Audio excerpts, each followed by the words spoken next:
The sound of his laughter cut through the room like glass. It was loud, sharp, mean. People turned to look. I was standing there, holding a thin brown folder to my chest, when the CEO's husband pointed at me and laughed again. His face was red with joy, like he was watching a joke made just for him. "Did you hear that, everyone?" he said, still laughing. "She thinks she can talk business with my wife." More laughter followed. Real laughter. Grown adults. Expensive suits. Crystal glasses. My cheeks burned. My hands shook. I could feel my heart banging in my ears. I wanted the floor to open and swallow me. I did not cry. Not there.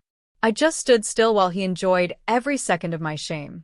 But the next morning, at exactly 9:17 a.m., everything his wife owned was frozen. Every account, every asset, every shiny thing. She used to look down on people like me. And no one was laughing anymore. I'll tell you how it happened. But first, pause right here. Because if you think this is just a story about money, you're wrong. This is about patience, about pain, and about how quiet women can still end empires. If you want the rest of this story, the full truth, the fall, the courtrooms, and the tears that came later, make sure you like, watch, and subscribe. You don't want to miss what comes next. Now let me go back. Back to who I am. Back to before the laughter. My name is Emily Carter. I grew up in Ohio, in a small town where everyone knew everyone. My father, Robert Carter, was a mechanic. His hands were always black with oil, but he hugged us like we were gold. My mother, Linda, was a school secretary. She packed my lunch every day with little notes that said, "You matter." I believed that.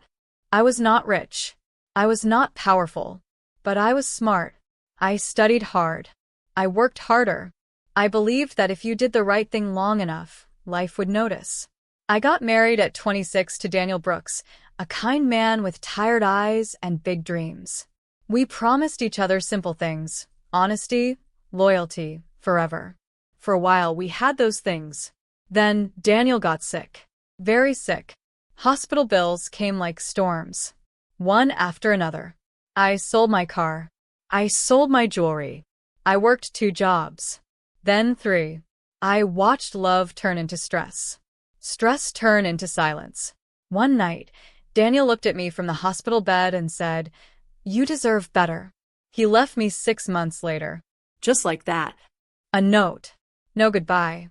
That was my first heartbreak. I moved to New York with 1 suitcase and a quiet fire inside me. For years, I worked behind the scenes. Contracts. Compliance. Numbers no one wanted to touch. I learned how companies really worked, where they hid their secrets, where they broke the law, and prayed no one noticed. That's how I met Victoria Hale. She was everything magazines loved. CEO of Hale Dynamics. Sharp smile. Perfect hair. On every cover that mattered. They called her America's Iron Lady. I called her my boss. At first, she was kind. She praised my work. She trusted me. She invited me to meetings no one else got to attend. I felt seen again. I felt safe. Then I met her husband, Mark Hale. He didn't work at the company, but he acted like he owned the world. He flirted with interns. He talked down to drivers. He loved reminding people who his wife was. And from the moment he met me, he hated me. Not loudly. Quietly. With looks. With jokes that weren't really jokes. "Careful, Vic," he once said at a dinner. "Emily here looks like the type who reads contracts for fun." Everyone laughed. I smiled. I always smiled. The night everything changed was at a charity gala in Manhattan. Crystal lights. Soft music. People worth more than cities. Victoria asked me to bring a folder. Important documents. Sensitive ones. I waited until after dinner, then walked up to her table. That's when Mark stood up. He took the folder from my hands, flipped through it like it was trash, then looked at the crowd. "Look at this," he said. "My wife's charity is being run by this." Then he laughed. That laugh. That moment broke something in me. I walked out of that room feeling small. Empty. Angry in a way I had never felt before. That night, I did not sleep. I opened my laptop. And I started connecting dots I had ignored for years. By morning, I knew something they didn't know. Something that could ruin them. But I waited. Because revenge is not loud. It is patient. 2 weeks later, federal agents walked into Hale Dynamics. And as I watched the news that night, my phone rang. It was Victoria. Her voice was shaking. "Emily," she whispered. "What's happening?" I looked at my screen. At her name. At all the years of silence. And before I could answer, there was a knock on my door. Hard. Fast. Angry. When I opened it, I saw 2 officers and Mark Hale standing behind them, his face no longer laughing. That was the moment I knew. Nothing would ever be the same again. The knock on my door that night did not sound like a normal knock. It sounded like trouble. Loud. Sharp. Commanding. I opened the door slowly, my heart beating hard. 2 police officers stood there. Behind them was Mark Hale. His face was pale now. No smile. No laughter. Just fear trying to hide behind anger. "Emily Carter?" one officer asked. "Yes," I said. "We need you to come with us. Just to answer a few questions." Mark stared at me like I had betrayed him. Like I owed him something. "You did this," he said under his breath. "You think you're smart? You think you can destroy us?" I looked at him calmly. I didn't destroy anything. The truth did. That night, I sat in a cold room with white walls and a metal table. The officers asked questions. Many questions. I answered them all. Slowly. Carefully. Truthfully. They already knew most of it. Victoria Hale had been hiding money. Big money. Offshore accounts. Fake charities. Shell companies under fake names. And the worst part? I had proof. Not because I planned revenge at first, but because it was my job to keep records clean. I saved emails. I saved files. I followed rules. She broke them. By morning, I was released. Victoria was not. The news exploded. CEO of Hale Dynamics under federal investigation. Hale assets frozen pending court review. Charity funds misused. I watched Mark on TV, screaming at reporters. This is a setup. My wife is innocent. But the world had already turned its back. For the first time in years, I felt powerful. But power does not come without a price. 3 days later, I was fired. No warning. No goodbye. Just an email. Your services are no longer required. I laughed. A soft laugh. Because they were too late. My phone buzzed nonstop. Unknown numbers. Threats. Messages calling me a traitor. A snake. A nobody who should know her place. One message stood out. You ruined my family. I will ruin your life. No name. I knew who it was. Mark. Weeks passed. Court dates were set. Victoria's lawyers worked day and night. They tried to blame employees. They tried to erase me. They tried to scare me. One afternoon, I was walking home when a black SUV slowed beside me. The window rolled down. Mark was inside. You think you won? He asked. I kept walking. You are nothing before us, he said. And you'll be nothing after. I stopped and looked at him. Funny. That's what you laughed about. Remember? His eyes burned. You're dead to us, he said, then drove off. That night, my apartment door was smashed in. Everything was destroyed. My laptop. My files. My clothes ripped. My mother's old photo frame shattered on the floor. I dropped to my knees and cried for the first time since the gala. I cried for my father. For my broken marriage. For the girl who believed hard work was enough. But I didn't call the police. I called a lawyer. Her name was Rachel Moore. Sharp mind. Calm voice. Known for taking down powerful men. She listened quietly, then said, Emily, they think you're weak. That's their mistake. We prepared for court. Victoria was charged with fraud, tax evasion, and obstruction. Mark was not charged, yet. He moved money through her name. He pulled strings. He smiled for cameras. In court, Victoria looked nothing like the woman on magazine covers. Her eyes were tired. Her hands shook. When she saw me, her face changed. Not anger. Fear. Her lawyer tried to paint me as a bitter employee, a jealous woman, someone seeking revenge. But documents don't lie. Emails don't lie. Numbers don't lie. The judge ordered more investigations. Then something unexpected happened. Daniel, my ex-husband, showed up. I hadn't seen him in years.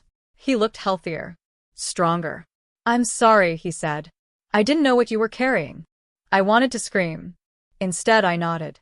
Some wounds don't reopen. They just stay quietly. During the trial's third week, Mark took the stand. He swore he knew nothing. He played the loving husband, the innocent man. Then Rachel stood up. She played a recording. Mark's voice filled the room, laughing, talking about hiding money, calling me harmless. The courtroom went silent. Mark's face turned white. The judge leaned forward. "Mr. Hale," he said slowly, "you are under investigation for perjury and conspiracy." Mark stood up suddenly. "This is a lie." Officers moved toward him. That's when he looked at me. Not with anger, with panic. As they took him away, he shouted, "This isn't over." I believed him. Because that night, my phone rang. A blocked number. I answered. A child's voice whispered, "Help me." Then the line went dead, and my blood turned cold. The child's voice stayed in my head long after the call ended. "Help me." 2 words. Soft. Broken. I stood in my dark apartment, phone pressed to my ear, even though the line was dead. My hands were shaking so badly, I had to sit on the floor. Mark Hale did not have children. Victoria Hale did not have children. So whose voice was that? I called Rachel immediately. She answered on the second ring. "Don't move," she said after I told her everything. "If this is intimidation, we handle it the right way." "But what if it's real?" I whispered. "What if a child is actually in danger?" There was a pause. Then Rachel said quietly, "Then this just crossed from revenge into a felony storm." The next morning, Mark was denied bail. The judge called him a flight risk. That should have made me feel safe. It didn't, because that same day, I noticed a car parked across from my building. Black. Tinted windows. It didn't move all day. By night, it was still there. I slept with the lights on. Court resumed. Victoria's defense was falling apart. Witnesses came forward, former accountants, scared assistants, people who had been paid to stay quiet. One of them cried on the stand. I was told I'd lose everything if I talked. Victoria stared straight ahead, like stone. Then it was my turn. Walking to the witness stand felt like walking into fire. Every eye followed me. Mark watched from behind the defense table, his hands cuffed now. He smiled when our eyes met. That smile made my stomach twist. Rachel asked me simple questions. Where I worked, what I handled, how I found the irregularities. Then the defense stood up. They tried to break me. They brought up my divorce, my finances, my mental health after Daniel left. "Isn't it true," the lawyer said, "that you hated Mrs. Hale?" "No," I said. "I trusted her." A murmur filled the room. "Isn't it true you wanted her life?" I looked at Victoria. Really looked at her. "No," I said softly. "I wanted the truth." Then Rachel stood again. She played another recording. This one was worse. Mark's voice again, talking about using fear, about scaring the girl enough to shut her up. The courtroom exploded. The judge banged his gavel. Mark jumped up, shouting, "She's lying. She planned this." The judge ordered him removed. As officers dragged him away, he yelled one last thing. "She won't survive this." That night, I was placed under temporary protective watch. A police officer sat outside my door. Still, I couldn't sleep. At 2:11 a.m., my phone buzzed. Unknown number. A photo. It showed a small hand holding a stuffed bear. The bear had a blue ribbon. My breath caught. That bear belonged to my niece, Sophie. My sister Megan lived 3 states away. I called her. No answer. Again. No answer. I ran to the officer outside my door, panic pouring out of me. Within minutes, calls were made. Sirens screamed in the distance. Megan called back 20 minutes later, crying. "Sophie's gone," she sobbed. "Someone took her from the playground." My knees gave out. The next hours blurred together. Police stations, statements, tears. The photo was traced. A burner phone. No location. Rachel sat beside me, her face tight. "This is Mark," she said. "He's trying to force your silence." "But he's in custody," I whispered. She nodded slowly. "Which means he has help." That was the moment I stopped feeling like a victim. Something cold settled in my chest. I called the prosecutor. "I'll cooperate with everything," I said. "But I want immunity to speak freely." He agreed. I told them about a hidden trust fund Mark controlled through a third party, one I hadn't shared before, one that tied directly to organized crime money. Within hours, raids began. The next morning, Mark was brought back into court in chains. His face was no longer confident. The judge looked at him with disgust. "Mr. Hale," he said, "you are now facing charges of kidnapping conspiracy." Mark screamed. "I didn't take the child." The judge leaned forward. "Then you'd better pray she's found." 3 days passed. No Sophie. On the fourth night, my phone rang again. Same unknown number. This time, it was Mark's voice. "Calm. Low." "You're strong," he said. "I underestimated you." My heart pounded. "But strength has limits," he continued. "Make a statement tomorrow. Say you lied. Or the girl disappears." I closed my eyes. "You laughed at me," I said. "In public. You made me small." He chuckled. "And now you know how it feels." The call ended.